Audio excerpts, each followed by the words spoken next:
Madam మీరేమంటారు వీళ్ళ కేసులో? మేడం ఏదన్నా ఒక సమస్య గురించి మనం డిస్కస్ చేసినప్పుడు దాంట్లో నీతి ఏంటి? తెలుసుకోవాల్సిన పాయింట్స్ ఏంటి అనేది మాట్లాడాలి. ఇక్కడ 2 పాయింట్స్ ఈజీగా అర్థమవుతున్నాయి.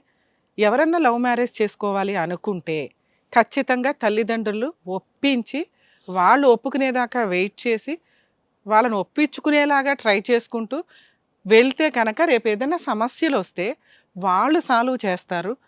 వాళ్ళు ఒప్పుకోకుండా బయటకొచ్చేస్తే వాళ్ళ ఏడుపు, ఇదిగో ఈరోజు ఆ తండ్రి చనిపోయే సిట్యుయేషన్. అది ఎంత పెద్ద పాపం, ఎంత పెద్ద నరకమో తెలుసా? తిప్పి కొడితే 3 ఇయర్స్‌లో రోడ్డు మీదకొచ్చి కూర్చున్నావు. సో, ఖచ్చితంగా లవ్ మ్యారేజ్ చేసుకునే వాళ్ళు తల్లిదండ్రులను ఒప్పించుకోవడానికి చూడటం 100% బెటర్. ఎందుకంటే అది వాళ్ళ హక్కు. పిల్లల్ని పెంచి 25 ఏళ్ళు పెంచి అన్నీ చేసి అన్ని ఫెసిలిటీస్ ఇచ్చినాక మీకు దోచినోడిని వెళ్ళిపోయి పెళ్లి చేసుకొని ఇప్పుడు అదే ప్రాసెస్‌లో అతను మాట్లాడుతున్నది నా క్యాస్టు, నా రిలిజియను, నా కుటుంబ సభ్యులు అంటున్నాడు. అంటే నిన్ను బయట పడేసినట్టే లెక్క. ముఖ్యంగా అమ్మాయిలు ఇంకా 100 సార్లు ఆలోచించుకోవాలి.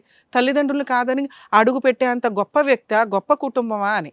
రెండో పాయింటు, ఎప్పుడైనా గానీ ఆడపిల్లలు ఈ రోజున డిపెండెంట్స్‌గా ఉండకూడదు. నీ కేసులో జనాలకు అర్థం అవ్వాల్సిన ఇంకొక పాయింట్ ఏంటంటే, పెళ్లి చేసుకున్నాం కాబట్టి భర్తే పోషించాలి. ఆడ తిండి పెట్టకపోతే ఇల్లు గడవదు. మెయింటెనెన్స్ రాకపోతే అప్పుల పాలు చేసుకొని, ఆళ్ళని ఈళ్ళని అడిగి, ఏవి కుదరకేవో అక్రమ సంబంధాలు పెట్టుకుంటూ, ఇవి క్యారెక్టర్‌ని డౌన్ చేసేస్తూ డిప్రెషన్‌లోకి తీసుకెళ్తాయి. ఖచ్చితంగా మీ తాహతు తగ్గట్లు మీ జాబ్ చేసుకోవడమా, బిజినెస్ చేసుకోవడమా, వర్క్ నేర్చుకొని వర్క్ చేసుకోవడమా అని వాళ్ళ కాళ్ళ మీద వాళ్ళు నిలబడే స్త్రీలు చాలా అవసరం ఈ రోజున. ఇద్దరూ సంపాదిస్తేనే ఇల్లు గడవడం అంతంత మాత్రంగా ఉన్న జనరేషన్‌లో ఉన్నాము. గ ఖచ్చితంగా మీ కేసులో ఇది రెండో నీతి. నువ్వు ఇప్పుడు ఈరోజు ఇక్కడ కూర్చొని ఎంత డిప్రెషన్‌గా మాట్లాడడానికి కారణం, నీ దగ్గర ఫైనాన్షియల్ సపోర్ట్ లేదు. తల్లిదండ్రుల సపోర్ట్ లేదు. కనీసం బేసిక్ ఫ్రెండ్స్ లేరు. ఇక ఇతనే లోకం, ఇతనే ఇది అని అనుకోవడం వల్ల ఇంత దూరం వచ్చింది. సో, మా వ్యూయర్స్ అంతా కూడా కొంచెం తెలుసుకోండి. బేసిక్‌గా ఈ ఈ ప్రతి కేసులో ఎంతో కొంత నీతి ఉంటుంది. అది రియలైజ్ అయితే బెటర్ అనేది నా ఉద్దేశం. ఇక వీళ్ళ కేసు విషయానికొచ్చేసరికి మేడం, ఎవరిని వదిలేయాలి? ఎందుకు వదిలేయాలి? లీగాలిటీ ఎవరికి ఎక్కువుంది? 3 ఇయర్స్ లవ్ చేసి పెళ్లి చేసుకున్న వ్యక్తి ఆళ్ళ నాన్న చనిపోయాడు ఆ పెళ్లి వల్ల అని, అమ్మాయి వాళ్ళ నాన్న చనిపోయాడని తెలిసి కూడా తిప్పి కొడితే థర్డ్ ఇయర్‌కొచ్చేసరికి చాలా సిల్లీ రీజన్స్ తోటి వంట సరిగ్గా చెయ్యట్లేదు, టీవీలు, యూట్యూబ్‌లు చూసుకుంటుంది, పిల్లని సరిగ్గా పట్టించుకోవట్లేదంటే, ఒక అమ్మాయిని ఇంట్లో నుంచి బయటకి తీసుకొచ్చి పెళ్లి చేసుకున్నప్పుడు, ఆ అమ్మాయిని జాగ్రత్తగా చూసుకోవాల్సిన బాధ్యత ఆయనదే, అన్నీ ప్రొవైడ్ చేయాల్సిన బాధ్యత ఆయనదే. ఎందుకంటే ఆ ఇంటికి మహారాజులాగా ఆయన ఫీల్ అవుతున్నాడు గాబట్టి, ఫీల్ అవ్వాలి గాబట్టి. ఆ అమ్మాయికి కావాల్సినవన్నీ ప్రొవైడ్ చేస్తూ నేర్పించుకొని ఓపికగా నడిపించుకోవాలి. పెళ్లి అంటే ఈ మాత్రం కష్టాలు ఉంటాయి. ఈ 3 ఇయర్స్ ఫస్ట్ 2 ఇయర్స్‌లో ఏమీ తెలియలేదు కానీ లాస్ట్ 6 మంత్స్‌కి వచ్చేసరికి ఫైనాన్షియల్ స్ట్రగుల్స్ వల్ల జాబ్ కోసం వాళ్ళ ఇంట్లో వాళ్ళు ఫోన్ చేయడం వల్ల ఈయన అక్కడికి వెళ్ళి ఇక స్వార్థం స్టార్ట్ అయింది. అప్పుడు గుర్తొచ్చినాయి కులమతాలు, క్యారెక్టర్లు, ఇంట్లో వాళ్ళు, వాళ్ళ సపోర్ట్ కావాలి అని పిల్లని వాడుకొని ఒక ఆడపిల్లని కనేసిన తర్వాత గుర్తొచ్చింది అంటే అతని క్యారెక్టర్ చాలా వరస్ట్ క్యారెక్టర్ కింద లెక్క. ఆ తల్లిదండ్రుల స్వార్థం వాళ్ళకుంది. ఎందుకంటే వేరే క్యాస్ట్ అమ్మాయి వాళ్ళకి నచ్చలేదు. వాళ్ళు రానివ్వరు.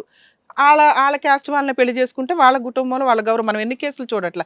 చుట్టాలు వాళ్ళంతా ఊరు వాళ్ళు వెలేసారండి. వేరే రిలిజియన్, వేరే క్యాస్ట్ వాళ్ళని చేసుకోవడం అని. సో, వీళ్ళు ఆల్రెడీ ఆ తమ్ముడినో, అన్ననో బతిమలాడుకున్నారు. ఇచ్చి పెళ్లి చేశారు. ఇక్కడ వాళ్ళ తప్పు స్వార్థంతో కూడి ఉంటే, ఈయన తప్పు చాలా వాళ్ళకి సపోర్ట్ చేసి క్రిమినల్‌గా ఆలోచించాడు. ఒక అమ్మాయిని వదిలించుకోవడానికి లీగల్‌గా అంత త్వరగా అయ్యే పని కాదు. 498 డీవీసీ మెయింటెనెన్స్ కేసులు ఏస్తది. కాబట్టి చచ్చిపోయానని ఒక దండేసేస్తే మర్చిపోతది. అది ఎంత ఉత్తమంగా తీసుకొచ్చారంటే అత్తమామ క్యారెక్టర్‌ని, ఆ అమ్మాయికి ఉన్న నాలెడ్జ్‌కి గాని, చుట్టుపక్కలోళ్ళు గాని ఏమనుకుంటారు, ఇప్పుడు ఆ వచ్చిన అబ్బాయి కూడా, అరే! కొడుకు లవ్ చేసి పెళ్లి చేసుకున్న అమ్మాయి కొడుకు చనిపోవడం వల్ల, ఆ కోడలికి వీళ్ళే అమ్మా, నాన్న పాత్ర. ఈ మధ్య మనం న్యూస్‌లో కూడా చూసామండి. ఒక ఫ్యామిలీ అలాగే చేశారు. వాళ్ళు మంచోళ్ళు. రియల్‌గా ఓపెన్‌గా చేశారు. ఆ అమ్మాయి తల్లిదండ్రులు ఉన్నా కూడా అత్త, మామ ఆస్తి ఇచ్చి ఆ అమ్మాయికి పెళ్లి చేశారు దగ్గరుండి కోడలికి. అలాంటి మంచి అత్తామామలు కూడా ఉంటారు. ఈళ్ళు అట్లాంటోళ్ళేమో అని ఆ బకరా పాపం ఏ సంబంధాలు రాక వచ్చిన సంబంధాన్ని ఓకే చేసుకున్నాడు. దీనికి ఎనకాల ఉన్న పెద్ద ప్లానర్ ఎవరు? క్రిమినల్ ప్లాన్, క్రిమినల్ మైండ్ ఈయన. ఇలాంటి వ్యక్తి కావాలి అని అమ్మాయి అంటుంది కాబట్టి మనం ఏం చేయలేం. ఎందుకంటే హస్బెండ్ ఒక పాప పుట్టేశాడు. ఈవిడికి ఆల్రెడీ ఫైనాన్షియల్ కెపాసిటీ ఉంటే ఆ డెసిషన్ తీసుకునేది కాదు. చట్ట ప్రకారం వాళ్ళిద్దరే ఉండాలి. ఎందుకంటే అదే ఆయనకి పెద్ద పనిష్మెంట్ కింద లెక్క. అతన్ని వదిలించుకోవడం ఆ అమ్మాయికి చాలా ఈజీ. కానీ ఇక్కడ వదిలించుకోవాల్సిన వ్యక్తి ఎవరంటే ఈవిడ. ఈవిడ కనుక నాకు ఆ భర్త కావాలండి అంటే, ఆ అమ్మాయి ఉండగా సెకండ్ మ్యారేజ్ చేసుకున్నాడు కాబట్టి ఆవిడ వేసే కేసు బైగామి కేసు. ఆ కేసు నుంచి బయటపడడానికి వాళ్ళ అత్తగారు చేసిన పని ఏంటంటే అత్తామామలు ఆవిడకి రెండో పెళ్లి చేయడం. సో చీటింగు బైగామి చాలా సివియర్ కేసు వేయడానికి అవకాశం ఉంది. మొత్తం అందరూ లోపలికి వెళ్తారు, నువ్వు మీ అమ్మ నాన్న కూడా. నాన్న గుర్తుపెట్టుకోండి. కానీ ఇక్కడ మీ అదృష్టం ఏంటంటే ఈ అమ్మాయి అట్లాంటి వెధవ నాకు అవసరం లేదండి అని ఆ అమ్మాయి ఇక్కడికి వచ్చి డెసిషన్ తీసుకోలే. ఎప్పుడైతే ఆ పిల్ల వచ్చిందో మీ ఇంటికి, అదేంటి మీ వైఫ్ చనిపోయింది అన్నావు కదా అన్న దగ్గర నుంచే వాళ్ళ ఇంట్లో ఆల్రెడీ గూడుపటాన్ని నడుస్తుంది. ఇంత మోసం చేసాడేంటి సొంత చుట్టం అయ్యుండి అని. ఖచ్చితంగా వాళ్ళు గ్రామ పెద్దల దగ్గర పంచాయతీ పెడతారు. మీకేవో పొలాలు ఉన్నాయట, అందులో ఆ అమ్మాయి షేర్ వెళ్తుంది, ఇచ్చి డైవర్స్ కేసు వేసుకోవాలి. నువ్వు వేయకపోయినా నాన్న మీరు వేసుకోండి అమ్మ డైవర్స్ కేసు, పెద్ద మనుషుల దగ్గర ఏడవ మాకు లేవు, ఇప్పుడు అంతా అయిపోయి నాకు చేసేదే ఉంది. పెద్ద మనుషుల దగ్గర పంచాయతీ పెట్టుకుంటే మీకు ప్రాపర్టీ షేర్ వస్తుంది నాన్న. Null and void divorce file చేయండి నాన్న. సరిత ఏడవకలేమ్మా.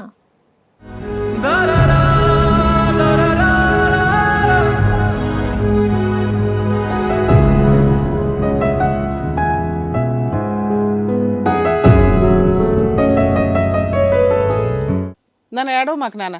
ఇక్కడ మోసం చేసింది నీ సొంత ఏదైతే క్యాస్ట్లు రిలిజియన్స్ చుట్టరికాలు అనుకున్నారో వాళ్ళు. ఇక్కడ ఏడవడం కాదు, పెద్ద మనుషుల దగ్గర పెట్టి మీరు నల్ అండ్ వైడ్ డైవర్స్ వేయండి అమ్మా, మీరు 100% గెలుస్తారు నాన్న. మీరు కూడా వాళ్ళకి సపోర్ట్ చేయండి. ఒకవేళ వాళ్ళు డైవర్స్ ఇవ్వను అంటే కనుక ఆ అమ్మాయి చీటింగ్ కేసు ఫైల్ చేయడానికి అవకాశం ఉంది, వాళ్ళందరూ జైలుకి వెళ్తారు. బాబు మీ సంగతి, మీరు ఇక్కడ నాకు భార్యే కావాలండి అంటాం కుదరదు. ఎందుకంటే ఒకటి మీ మ్యారేజ్ చెల్లదు, రెండు ఆ అమ్మాయి నాకు వద్దండి అంటుంది. ఇన్ కేస్ ఆ అమ్మాయి కనుక మీరు కావాలి అంటే ఆ అబ్బాయి తోలు తీయించేసేదాన్ని ఈరోజు. ఎందుకంటే మీరిద్దరూ అన్యోన్యమైన దంపతులు అయ్యేవాళ్ళు. ఒక పాపని కన్నావు, అయినా కూడా నాకు ఆ భార్య కావాలండి అని అతను అంటున్నాడు. కానీ నీ డెసిషనే ఇక్కడ ఇంపార్టెంట్ కదమ్మా. నాకు ఆల్రెడీ పాపకి తండ్రి బతుకున్నాడండి, నన్ను చచ్చిపోయాడంటేనే నేను ఇతన్ని చేసుకున్నాను అని అంటున్నావు కాబట్టి అతన్ని నువ్వు బతులు ఆడుకోవా తర్వాత సంగతి. ఇతన్ని వద్దు అంటున్నావు కాబట్టి నువ్వు వదిలించుకోవడం ఈజీయే, అంత వదిలించుకోవాల్సిన అవసరం లేదు, అతనే వదిలేస్తాడు. ఏమ్మా మీరు కూడా నల్ అండ్ వైట్ డైవర్స్ వేయండి అమ్మా. అమ్మాయి సపోర్ట్ చేస్తే కోర్టుకి రాదు, ఎక్స్పార్టీ ఆర్డర్స్ వస్తే మీ మీద ఎటువంటి కేసులు ఫైల్ చేయదు అమ్మాయి. అమ్మ మీరు ఒప్పుకుంటున్నారా? అతని మీద ఎటువంటి కేసులు వేయొద్దు, అతను ఇంకో పెళ్లి చేసుకోవాలి కాబట్టి అది చల్లని పెళ్ళి అయినా కూడా నల్ అండ్ వైట్ డైవర్స్ తీసుకోవాలి. ఓకేనా బాబు? మీ గురించి మాట్లాడుతున్నాను ఇప్పుడు. ఇందాక సార్ అన్నారు మీతో ఆవిడ బతులు ఆడడం ఏంటి, చెప్పు తీసుకొట్టేవాళ్ళు లేక. నువ్వు కదా అమ్మాయిని బతులు ఆడాలి, ఇద్దరు కావాలా నీకు? పోరా కుక్క అంటుంది ఆ అమ్మాయి. ఆ పిల్ల ఏంటంటే నిన్ను రియల్గా లవ్ చేసింది కాబట్టి నాకు భర్త కావాలండి మార్చండి అంటుంది. నేను కూడా చేశా కదా మేడం. చేసినోడు ఏం చేసావు? ఫోటోకి దండేసుకున్నావు, ఇంకో అమ్మాయిని పెళ్లి చేసుకున్నావు, ఇప్పుడు ఇద్దరు కావాలండి అంటున్నావు. రేపొద్దున నీ కూతురికి ఇదే ప్రాబ్లం వస్తే నువ్వు ఎట్లాగా కూర్చొని మాట్లాడతావా? వెనకాల నీ వల్ల తండ్రి చనిపోయాడు, ఎంత ధైర్యంగా మాట్లాడుతున్నావు ఇక్కడ కూర్చొని. మాకు ఇప్పుడు నమ్మకం కలిగించేదాకా నిన్ను ఇక్కడ నుంచి వెళ్ళనివ్వం. ఆ అమ్మాయిని ఎలా చూసుకుంటావు? ఎవరు లేరు అనుకుంటున్నావు కదా, మేమంతా ఉన్నాం, మా టీం అంతా ఉందా అమ్మాయి వెనకాల. ఇక్కడ నుంచి మేము ఒక 6 months మీ కేసు అబ్జర్వ్ చేస్తూనే ఉంటాం. మీ అమ్మ నాన్న కూడా మాట్లాడాలి.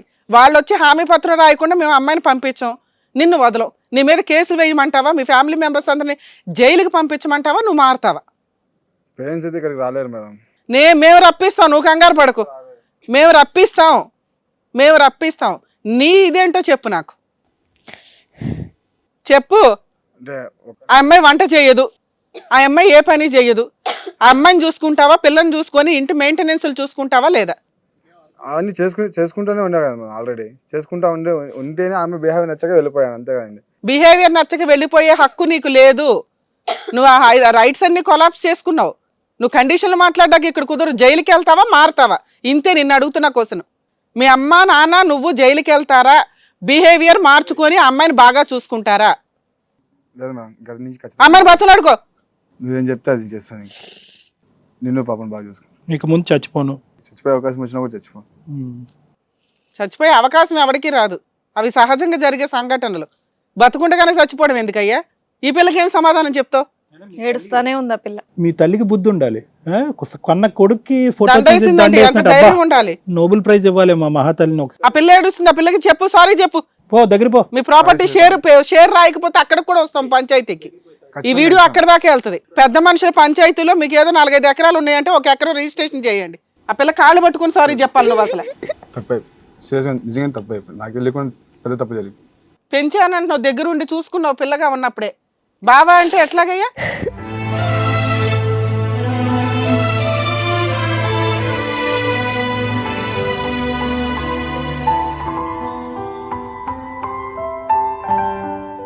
ఖచ్చితంగా ఏమి కూడా ఆ అమ్మాయికి డైవర్స్ ఇచ్చి ఆ పిల్లల జీవితకాలం బాగా చూసుకోండి. ఖచ్చితంగా. నాన్న ఏడవమాకమ్మా. సరే దాన్ని వెనక్కి కూర్చో. మేడం ఇది బెటర్ అండి ఇట్లా, ఎందుకంటే వాళ్ళు ఇద్దరు కూడా null and white divorce file చేస్తారు. ఈ అమ్మాయి ఆ అబ్బాయి కూడా సపోర్ట్ చేస్తారు. ఈ అమ్మాయికి కొంత వాళ్ళకి ఏదో 1 acre రిజిస్ట్రేషన్ మాట్లాడాడు, ఆల్రెడీ ఒప్పుకున్నాడు. ఇంటి దగ్గర కూర్చొని అది రిజిస్ట్రేషన్ కంప్లీట్ చేస్తే వాడు వేరే లైఫ్ చూసుకుంటారు. నాన్న ఒక 6 months మేము ఆల్రెడీ అబ్జర్వేషన్లో ఉంటాం. అమ్మాయికి ఫోన్ చేస్తాం. ఏ తేడా వచ్చినా కానీ చాలా సివియర్ కేసులు ఉంటాయి మీ మీద. ఏమేనెలా ఎక్కడి వరకు వచ్చావు, న్యాయం కావాలని చెప్పేసి అన్నావు. సో నీకు కావాల్సినటువంటి న్యాయం ఇదిగోండి డాక్టర్ గారు అండ్ అలాగే అడ్వకేట్ మేడం చేశారు. హ్యాపీయా? Happy madam. మేడం చెప్పినట్టుగా చేయండి. అండ్ ఇంకోటి, నీకు ఎప్పుడు ఏ అవసరం వచ్చినా ఇమీడియట్గా మా హిట్ టీవీ ప్రోగ్రామ్కి కాల్ చేస్తే ఇమీడియట్గా మేము రెస్పాండ్ అవుతాం. ఓకేనా? సరిత ఏడవద్దమ్మా, మంచి డెసిషన్ తీసుకున్నావు. సో ప్లీజ్ ఇగో ఇలాంటి రోడ్డు జీవితంలోంచి పోయాడని చెప్పేసి నువ్వు హ్యాపీగా ఉండు. Thank you. జాగ్రత్త. డాక్టర్ గారు, advocate madam, thank you so much. So న్యాయం కోసం వచ్చినటువంటి వెన్నెలకి మంచి న్యాయం చేసినందుకు థ్యాంక్స్ లాట్. మరో సమస్యతో మళ్ళీ కలుద్దాం. హలో అండి, నేను మీ శ్రీవాణి. ఇది కథ కాదు జీవితం కార్యక్రమాన్ని అందరికన్నా ముందుగా మీరు చూడాలి అనుకుంటున్నారా? అయితే ఇమీడియట్గా హిట్ టీవీ యాప్ని డౌన్లోడ్ చేసుకోండి, అది కూడా ఫ్రీగా. ఇందులో short news, live news, entertainment, movies అన్నీ అవైలబుల్గా ఉన్నాయి. అండ్ మీ అందరికి ఇంకో సీక్రెట్ చెప్పనా? ఇలా రండి. Yes, hit TV app download చేసుకున్న వాళ్ళకి 1000 నుంచి 1 lakh వరకు లక్కీ డ్రాస్ అనేది తీయడం జరుగుతుంది. మరి ఇంకెందుకండి ఆలస్యం, ఇమీడియట్ గా హిట్ టీవీ యాప్ ని డౌన్లోడ్ చేసుకోండి.